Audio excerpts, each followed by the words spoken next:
سوائے اپنی ذات کے۔ اللہ کے نبی صلی اللہ علیہ وسلم نے یہ سن کر فرمایا کہ پھر تمہارے دل میں ایمان جو ہے وہ مکمل نہیں ہے۔ آپ ان سے محبت کس طرح کر سکتے ہیں جب ان کے بارے میں آپ کو پتہ ہی نہیں ہے، ان کی زندگی کو آپ جانتے نہیں ہیں۔ اب حضرت ابراہیم جو ہے وہ حجت کرتے اللہ کے ساتھ، یا اللہ مقصد بتائیں۔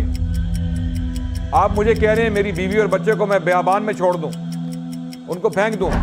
وہ ایک شاعر نے کہا نا، طاقتیں تمہاری ہیں پر خدا تو ہمارا ہے۔ جتنی بڑی بھی طاقت بن جائے اس دنیا میں، اللہ سے بڑی طاقت کوئی نہیں کر سکتا۔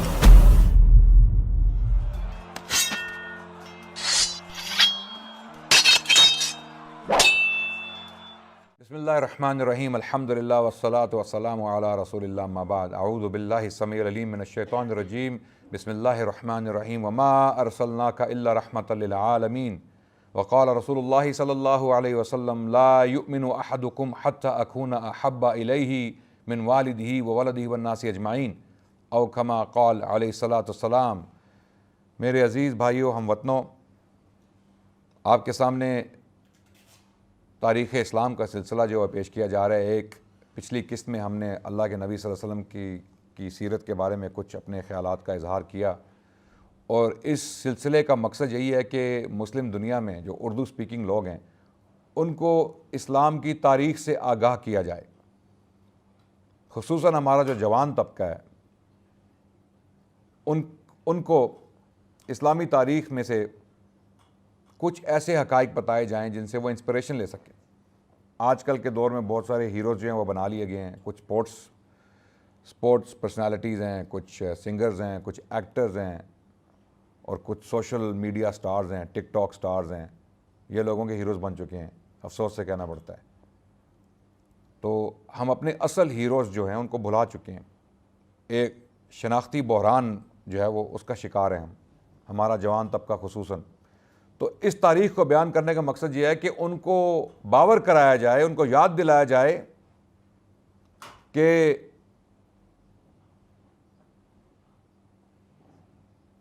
اگلے زمانے میں کوئی میر بھی تھا۔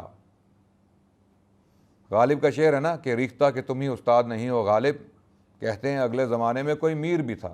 یہ ایک مثال ہے کہ آج کے دور میں لوگ سمجھتے ہیں کہ بڑی بڑی عظیم شخصیات زندہ ہیں، بڑے بڑے اچھے ہیروز ہیں، لیکن پچھلے زمانے میں کچھ ایسے لوگ بھی تھے جو حقیقی ہیروز تھے، جن کو ہم بھلا چکے ہیں، جن کو ہم پس پش ڈال چکے ہیں، اور اس کا نتیجہ یہ ہوا کہ ہم ایک شناختی بحران کا شکار ہو چکے ہیں۔ ہم اپنے آپ کو بھول چکے ہیں۔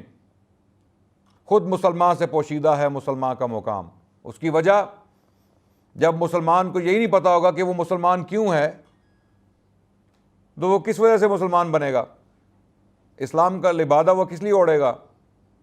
اسلام کا پرچار وہ کیوں کرے گا؟ جب تک اس کو اسلام کے ہیروز کے بارے میں نہیں بتایا جائے گا، اس کو اسلام کی سمجھ نہیں آ سکتی۔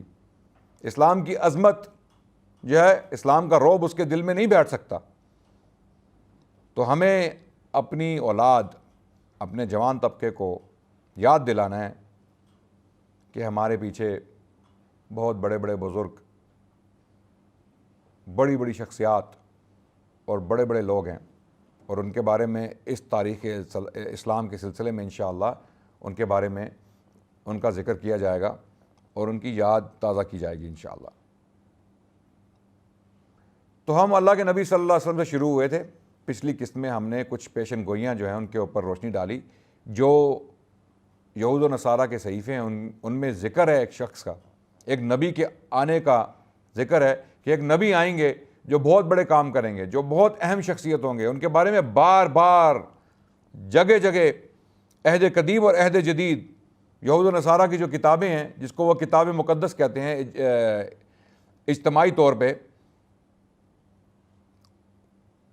ان صحیفوں میں اللہ کے نبی صلی اللہ علیہ وسلم کا ذکر ہے، اور بہت زبردست، صریحتاً صاف شفاف الفاظ میں ان کا ذکر ہے۔ اور نبی صلی اللہ علیہ وسلم کا انکار یا تو بدنصیبی کی وجہ سے ہے، بدنصیبی پہ مبنی ہے، یا ہٹ دھرمی پہ ہے۔ جو لوگ اللہ کے نبی صلی اللہ علیہ وسلم کا انکار کرتے ہیں، وہ صحیفے پڑھ کے، وہ پیشن گوئیاں دیکھ کر، ان کو جان کر، ان کو پہچان کر جان بوجھ کے انکار کر دیں، تو یہ بدنصیبی کی علامت ہے۔ ہم اللہ سے دعا کرتے ہیں کہ اللہ سبحانہ و تعالیٰ سب کو ہدایت عطا فرمائیں اور دین پر چلنے کی توفیق عطا فرمائیں۔ بہت سارے لوگ ایسے تھے جنہوں نے یہ پیشن گوئیاں پہچانی، ان کو مانا اور اللہ کے نبی پر اسلام لائے۔ اللہ کے نبی کے دور میں ہی کچھ ایسے یہودی ربانیین تھے جنہوں نے اللہ کے نبی کو دیکھتے ہی پہچان لیا اور وہ ایمان لے آئے۔ کچھ ایسے عیسائی بھی تھے، مسیحی، جنہوں نے اللہ کے نبی صلی اللہ علیہ وسلم کو دیکھا اور پہچان لیا کہ یہ وہی نبی ہیں جن کا ذکر ہمارے صحیفوں میں موجود ہے۔ ان میں عدی بن حاتم جیسے لوگ ہیں جو مسیحی تھے۔ اس کے علاوہ کچھ اور نبی صلی اللہ علیہ وسلم کے صحابی تھے، حضرت سلمان الفارسی جو اصلاً مجوسی تھے، بعد میں مسیحی ہوئے اور بہت سارے پادریوں کے ساتھ انہوں نے وقت گزارا۔ انہوں نے یہی سنا کہ ایک نبی آنے والے ہیں عرب کے علاقے سے، تو وہ عرب آ گئے، اللہ ان کو عرب لے آئے۔ بہت لمبا چوڑا واقعہ ہے، اور وہاں پر انہوں نے نبی صلی اللہ علیہ وسلم کو مدینہ کے شہر میں دیکھا اور ایمان لے آئے۔ عبداللہ بن سلام یہودیوں کے علماء میں سے تھے، انہوں نے اسلام قبول کیا، اور بھی کچھ مثالیں ہیں۔ بلکہ صفیہ بنت حوی بن اخطب جو اللہ کے نبی صلی اللہ علیہ وسلم کی زوجہ مبارکہ بنی بعد میں، انہوں نے ذکر کیا کہ میرے بھائی، میرے چچا اور میرے والد آپ کو پہچان چکے تھے، لیکن آپ پر ایمان اس لیے نہیں لائے کہ آپ بنو اسماعیل میں سے ہیں، بنو اسرائیل سے نہیں ہیں۔ آپ بنو اسماعیل میں سے ہیں، آپ عربوں میں سے ہیں، آپ یہودیوں میں سے نہیں آئے، اس وجہ سے آپ کا انکار کر دیا جان بوجھ کے پہچان کر۔ تو آج بھی وہ پیشن گوئیاں موجود ہیں، آج بھی ہو جو براہیم کا ایمان پیدا، آگ کر سکتی انداز گلستان پیدا، تو وہ پیشن گوئیاں موجود ہیں۔ تو ان کا ذکر ہم کر رہے تھے، ان کے اوپر ہم نے کچھ روشنی ڈالی، اور مقصد یہی تھا کہ یہ بتا دیا جائے کہ اللہ کے نبی صلی اللہ علیہ وسلم نے جو نبوت کا دعویٰ کیا 6 صدی عیسوی میں، وہ کوئی دنیا کے لیے ایک شوق نہیں تھا، بلکہ اللہ کے نبی کا ذکر پہلے بھی موجود تھا۔ اب انشاءاللہ ہم اللہ کے نبی صلی اللہ علیہ وسلم کے بارے میں کچھ اور باتیں کریں گے، کچھ ان کی زندگی پر روشنی ڈالیں گے، تاکہ ہم انشاءاللہ تاریخ اسلام کا جو سلسلہ ہم نے شروع کیا ہے اس کو آگے بڑھا سکیں انشاءاللہ۔ میں پہلے آپ کو بتا چکا ہوں کہ اللہ کے نبی صلی اللہ علیہ وسلم کی ذات کو جاننا پہچاننا ایک مسلمان کے لیے بہت ضروری ہے۔ آج ہمارے ہیروز جو ہیں وہ ایسے لوگ بن چکے ہیں جو اس قابل نہیں ہے کہ ان کو ہیرو بنایا جائے، اور جو ہمارے حقیقی ہیرو ہیں ان کو بلا چکے ہیں۔ اللہ کے نبی صلی اللہ علیہ وسلم نے ایک صحیح حدیث میں فرمایا، کتاب الایمان میں یہ حدیث پائی جاتی ہے، صحیح البخاری کی کتاب الایمان صحیح حدیث، جہاں پر اللہ کے نبی صلی اللہ علیہ وسلم نے فرمایا، لا یؤمن احدکم حتی اکون احب الیہ من والدہ وولدہ والناس اجمعین، کہ تم لوگ صحیح معنوں میں ایمان نہیں لاؤ گے، تم مومن ہو ہی نہیں سکتے جب تک میں تم سب کو اپنی اولاد سے، اپنے ماں باپ سے اور تمام انسانیت سے زیادہ عزیز نہ ہو جاؤں، محبوب نہ ہو جاؤں۔ یہاں پر اس حدیث میں جو لفظ ہے وہ محبت کا ہے، کہ جب تک مجھ سے تم لوگوں کو محبت نہ ہو جائے، میری ذات سے تم لوگوں کو محبت نہ ہو جائے، اپنے والدین، اپنی اولاد اور تمام انسانیت سے زیادہ، تب تک تم ایمان نہیں لا سکتے۔ حضرت عمر نے ایک دن اللہ کے نبی صلی اللہ علیہ وسلم سے فرمایا، یا رسول اللہ، مجھے آپ سے محبت ہے سب سے زیادہ سوائے اپنی ذات کے، سوائے اپنی ذات کے۔ اللہ کے نبی صلی اللہ علیہ وسلم نے یہ سن کر فرمایا کہ پھر تمہارے دل میں ایمان جو ہے وہ مکمل نہیں ہے، تم مکمل طریقے پہ مکمل طریقے سے مومن نہیں ہو۔ حضرت عمر نے فرمایا، یا رسول اللہ، میں آپ کو اپنی ذات سے بھی زیادہ پیار کرتا ہوں، آپ سے اپنی ذات سے زیادہ محبت کرتا ہوں۔ تو جب تک ہم سب کو اللہ کے نبی صلی اللہ علیہ وسلم سے محبت نہ ہو جائے، حقیقی معنوں میں محبت نہ ہو جائے، اپنے ماں باپ سے، اپنی اولاد سے اور تمام انسانیت سے زیادہ، ہم مومن نہیں ہو سکتے، ہم ایمان نہیں لا سکتے۔ تو ایک شخص کے بارے میں صلی اللہ علیہ وسلم، آپ ان سے محبت کس طرح کر سکتے ہیں جب ان کے بارے میں آپ کو پتہ ہی نہیں ہے، ان کی زندگی کو آپ جانتے نہیں ہیں، ان سے واقف نہیں ہیں، ان کی قربانیوں سے واقف نہیں ہیں، آپ یہ نہیں جانتے کہ انہوں نے یہ دین آپ تک پہنچانے کے لیے کن کن مشکلات کا سامنا کیا، کن کن حالات سے وہ گزرے، اپنی بیویوں کو انہوں نے جو ہے وہ سختی میں ڈالا، اپنی اولاد کو سختی میں ڈالا، ان کو مارا پیٹا گیا، ان کو دھکیلا گیا، ان پہ تھوکا گیا، ان کی بے عزتی کی گئی، ان کو مشقت میں ڈالا گیا، ان کے خلاف پروپیگنڈا کیا گیا، ان کے ساتھ جنگیں کی گئیں، ان کے اوپر قاتلانہ حملے کیے گئے، ان کے سر پر جو ہے وہ قیمت رکھی گئی کہ جو ان کو زندہ اور مردہ لائے گا اس کے لیے 100 اونٹوں کا تحفہ۔ اس قسم کے حالات سے اللہ کے نبی صلی اللہ علیہ وسلم گزرے، اس لیے کہ ہم مسلمان ہو جائیں، ہم اللہ کو مان لیں، اللہ کی ذات کو وحدہ لا شریک مان کر اللہ کی عبادت کریں، برائیوں سے بچیں، اچھائیوں کی طرف جائیں، ماں باپ کے ساتھ اچھا سلوک کریں، یتیموں کی کفالت کریں، بیواؤں کی مدد کریں، غریبوں کی، مسکینوں کی جو ہے وہ مدد کریں، اور دنیا میں امن کا پیغام لے کر پھیل جائیں۔ اس لیے اللہ کے نبی صلی اللہ علیہ وسلم نے یہ سب قربانیاں دیں۔ اور ہم یہ ہے کہ ہمارے گھروں میں، بچوں کے کمروں میں اگر آپ جائیں تو فٹ بال سٹارز کے پوسٹرز لگے ہوئے ہیں، ریپ آرٹسٹ کے پوسٹرز لگے ہوئے ہیں، میوزیشنز کے، بالی ووڈ ہالی ووڈ سٹارز کو آپ نے اپنی زندگی کا مشعل راہ بنایا ہوا ہے، اور نام ہم سب کے مسلمانوں والے ہیں۔ تو یہ ایک بہت بڑا المیہ ہے، اور ان لیکچرز کا تاریخ اسلام بیان کرنے کا مقصد یہی ہے کہ ہمارے جو بچے ہیں، جو ینگسٹرز ہیں، جو یوتھ ہیں، وہ ان چیزوں سے آگاہ ہو جائیں کہ اصل ہیرو اللہ کے نبی صلی اللہ علیہ وسلم ہے، اور ان کو ماننے والے جو ان کے بعد آئے، وہ لوگ اصل ہیروز ہیں جنہوں نے قربانیاں دیں اور جنہوں نے اس دنیا میں امن کا پیغام پھیلانے کے لیے بہت سخت جو ہے مشقتوں کا سامنا کیا۔ تو اب ہم چلتے ہیں اللہ کے نبی صلی اللہ علیہ وسلم کے بارے میں گفتگو کرتے ہیں کہ اللہ کے نبی صلی اللہ علیہ وسلم پیدا ہوئے مکے کے شہر میں سن 571 عیسوی کے لگ بھگ، اور اسلامی کیلنڈر کے مطابق ان کی پیدائش تقریباً 9 ربیع الاول کی ہے، لیکن اکثر مسلمان آج کی دنیا میں وہ یہ سمجھتے ہیں کہ 12 ربیع الاول کو اللہ کے نبی صلی اللہ علیہ وسلم کی پیدائش ہوئی۔ 12 ربیع الاول کو ان کی وفات ضرور ہوئی اللہ کے نبی صلی اللہ علیہ وسلم کی، لیکن پیدائش پر علماء کا اختلاف ہے، اور بہت سارے علماء نے اس پر تحقیق کی، بڑی بڑی لمبی چوڑی کتابیں لکھیں، اور جو ڈیٹ سامنے آتی ہے، جو حقیقی ڈیٹ معلوم ہوتی ہے، وہ ہے 9 ربیع الاول سن 571 عیسوی کا جو سال تھا، اور اس سال کو عام الفیل بھی کہا جاتا ہے۔ اللہ کے نبی صلی اللہ علیہ وسلم جس سال میں پیدا ہوئے، اسی سال میں ایک بہت بڑا واقعہ ہوا عرب کے خطے میں۔ حبشہ کا جو گورنر تھا، حبشہ اور یمن کا جو گورنر تھا، اس کا نام تھا ابرہہ۔ وہ ایک بہت جابر ظالم قسم کا سلطان تھا، اور اس نے مکے پر حملہ کیا۔ یہ واقعہ بھی بہت لمبا چوڑا ہے، اس کو اختصار سے پیش کرتا ہوں۔ اس نے مکے پر حملہ کیا اور ہاتھیوں کی فوج لے کے آیا، اور سب سے بڑا ہاتھی جو سب سے آگے تھا اس کا نام تھا محمود، اور اس ہاتھی نے مکے کے قریب آ کر آگے جانے سے انکار کر دیا، کیونکہ مکے کا شہر جو ہے وہ ایک مقدس شہر ہے۔ ہاں، بت پرستی وہاں پر ہوئی، اس کو پامال کیا گیا،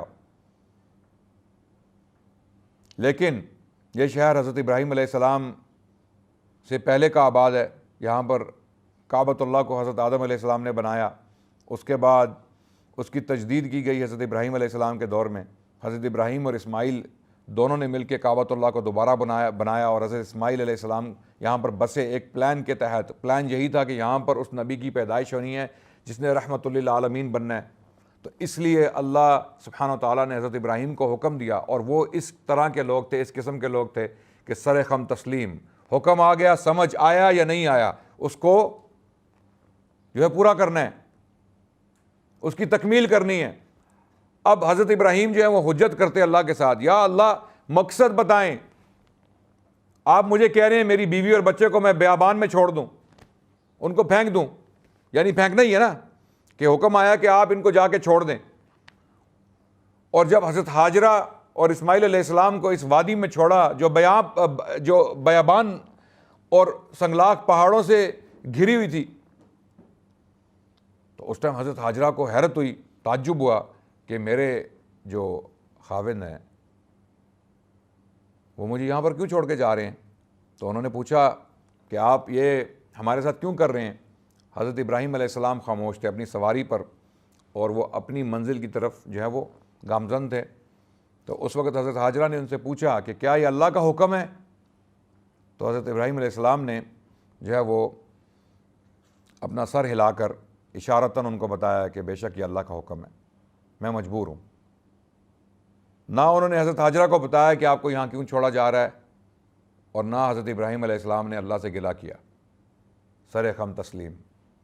ان پر وحی نازل کی گئی کہ یہ حکم ہے، آپ اس کو بجلائیں، اور انہوں نے اس کی تکمیل کی، اور اللہ کو پتہ تھا کہ اللہ کا پلان کیا ہے۔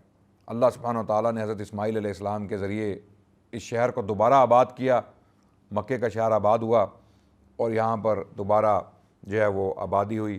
اور بعد میں حضرت اسماعیل کی اولاد کے لوگ جو ہیں وہ اسی مذہب پر قائم رہے، لیکن پھر کچھ لوگ ایسے آئے جنہوں نے اس مذہب کو مسخ کیا، اس کی حالت کو بدلا، اس کے اندر بدعات کو داخل کیا، اور پھر شرک اس کے بعد آیا، اور اس قسم کا شرک آیا کہ جو شرک جلی تھا، حقیقی شرک تھا، بتوں کی پوجا شروع ہو گئی، اور پھر تقریباً 360 کے لگ بھگ جو ہے بت کعبے میں لگا دیے گئے۔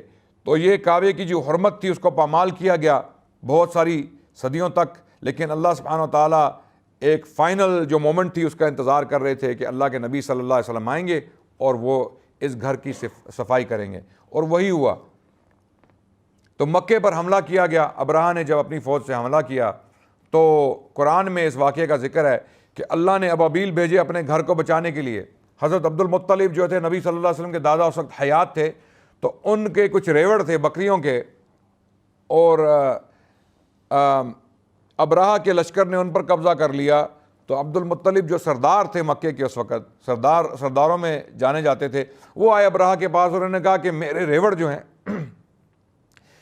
میرے جو مویشی ہیں، مال مویشی، وہ آپ میرے حوالے کیجئے۔ تو ابرہہ نے کہا کہ میرے دل میں آپ کی بڑی عزت تھی، جب میں نے آپ کو دیکھا آپ کی شخصیت سے میں متاثر ہوا، لیکن آپ کی بات سن کے میرے دل سے آپ کی ساری عزت نکل گئی۔ کیوں؟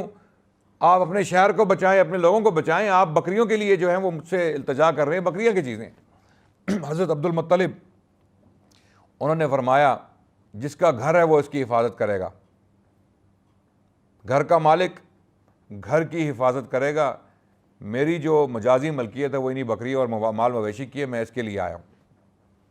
تو ابرہہ کو وہ بات سمجھ نہیں آئی، اور وہی ہوا، اللہ نے پرندے بھیجے ابابیل، اور انہوں نے لشکر کو تباہ برباد کر دیا۔ اس کا ذکر اللہ سبحانہ وتعالیٰ نے قرآن پاک میں سورۃ الفیل میں کیا ہے۔ اعوذ باللہ من الشیطان الرجیم، الم تر کیف فعل ربک باصحاب الفیل الم یجعل کیدہم فی تضلیل وارسل علیہم طیرا ابابیل ترمیہم بحجارۃ من سجیل فجعلہم کعصف مأکول، کہ کیا تم لوگوں نے دیکھا نہیں کہ اللہ نے ہاتھیوں کے لشکر کے ساتھ کیا؟ کہ اللہ وہی واقعہ یاد دلا رہے ہیں جو کچھ لوگوں نے دیکھا تھا، عینی شاہدین جو ہے وہ زندہ تھے۔ جب یہ قرآن کی صورت نازل ہوئی، سورۃ الفیل جب نازل ہوئی، تو ایسے لوگ بھی حیات تھے، زندہ تھے، بوڑھے، جنہوں نے اپنی آنکھوں سے وہ واقعہ دیکھا تھا۔ تو اللہ ان کو یاد دلا رہے ہیں تمہیں معلوم نہیں ہے؟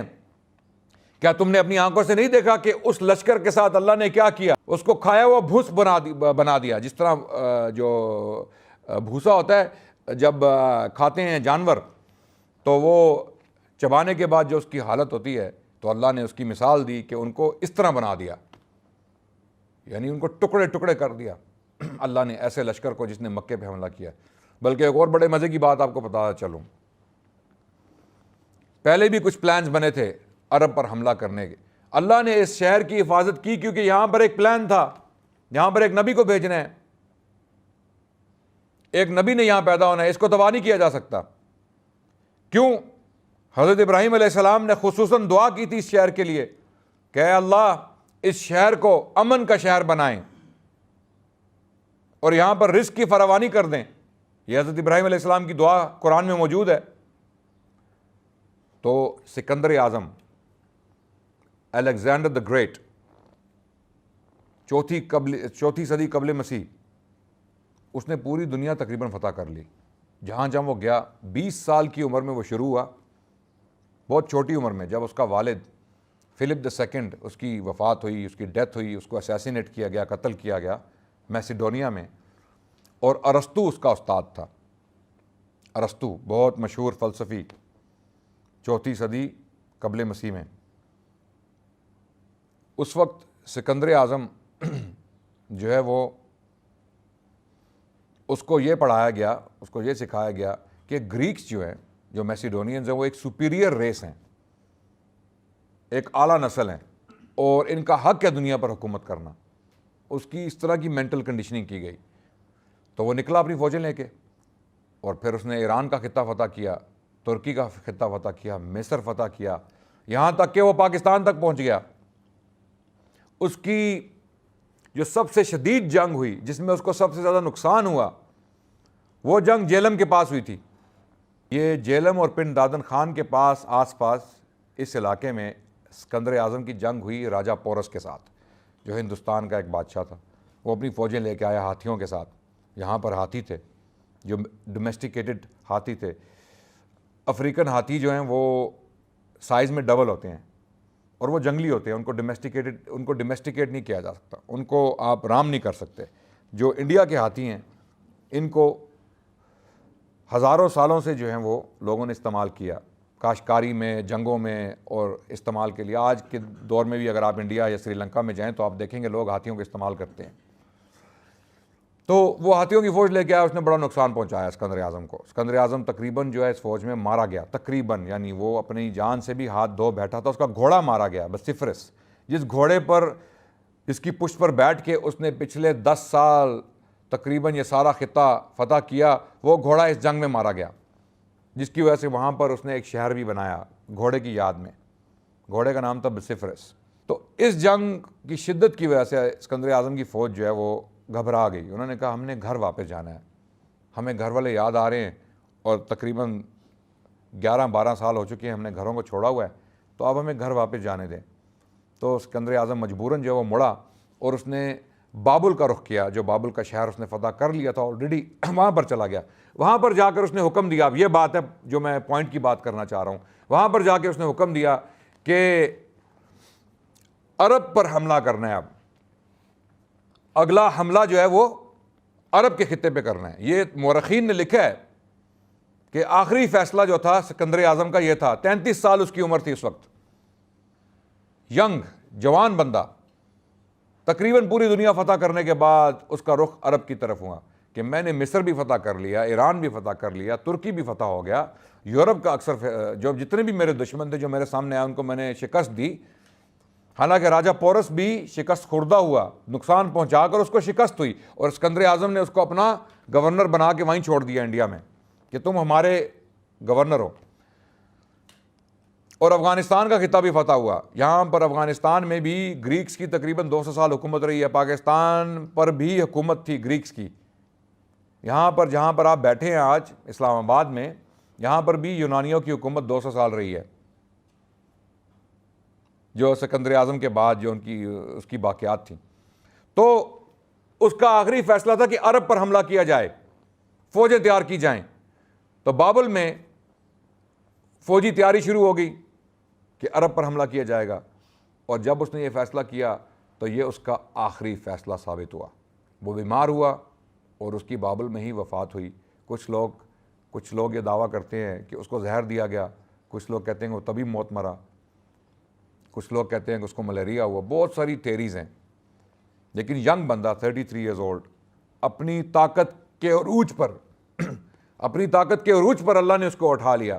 اس کا آخری فیصلہ تھا کہ عرب پر حملہ کیا جائے, اور اس کا نتیجہ یہ ہوا یقیناً اللہ نے اس کو اٹھا لیا, اور اس کا یہ فیصلہ اس کے مرنے کے بعد تبدیل کر دیا گیا. عرب پر حملہ نہیں کیا گیا, عرب پر حملہ نہیں کیا. جس نے بھی جزیرۃ العرب پر فوج کشی کرنے کی کوشش کی یا حملہ کرنے کی کوشش کی, یا تو وہ انتہائی بدنصیب قرار پایا یا وہ خود تباہ و برباد کر دیا گیا. اور یہی ہوا ابرہہ کے ساتھ. ابرہہ نے مکے پہ حملہ کیا, اس کی پوری فوج جو ہے وہ پلٹ دی گئی. اللہ نے نیچرل قوتوں سے, پرندوں سے اس فوج کو مروا دیا, بیڑا غرق کر دیا. تو اللہ سبحانہ و تعالیٰ جو ہیں وہ اللہ کی لاٹھی کہتے ہیں, بے آواز ہے, وہ یقیناً بے آواز ہے. آپ کو ظاہری طور پہ نظر آئے گا کہ کچھ طاقتیں جو ہیں وہ بہت بڑی طاقتیں ہیں. وہ ایک شاعر نے کہا نا, طاقتیں تمہاری ہیں پر خدا تو ہمارا ہے. طاقتیں تمہاری ہیں پر خدا تو ہمارا ہے. تو جتنی بڑی بھی طاقت بن جائے اس دنیا میں, اللہ سے بڑی طاقت کوئی نہیں بن سکتا. تو اس لشکر کو تباہ کیا گیا. اتنا بڑا واقعہ تھا. اسی سال اللہ کے نبی صلی اللہ علیہ وسلم کی پیدائش ہوئی, محمد رسول اللہ صلی اللہ علیہ وسلم کی پیدائش ہوئی. بنو ہاشم میں, مکے کا ایک بہت اعلیٰ خاندان, حضرت اسماعیل کی اولاد میں سے, اور قریش کا جو قبیلہ ہے وہ حضرت اسماعیل علیہ السلام کی ڈائریکٹ اولاد میں سے تھا. اور اس قبیلے کے اندر ایک نوبل فیملی تھی, بہت عظیم فیملی. یعنی وہ ایسی فیملی تھی کہ مکے کے اندر جو کعبۃ اللہ تھا اس کی کفالت اس فیملی کے حوالے کی گئی تھی. اور اسی خاندان میں اللہ کے نبی صلی اللہ علیہ وسلم کی پیدائش ہوئی. اور اس کے بعد انشاءاللہ جو تفصیلات ہیں وہ ہم اپنی اگلی قسط میں بیان کریں گے. تب تک کے لیے آپ سے اجازت چاہتے ہیں. السلام علیکم والحمد للہ رب العالمین.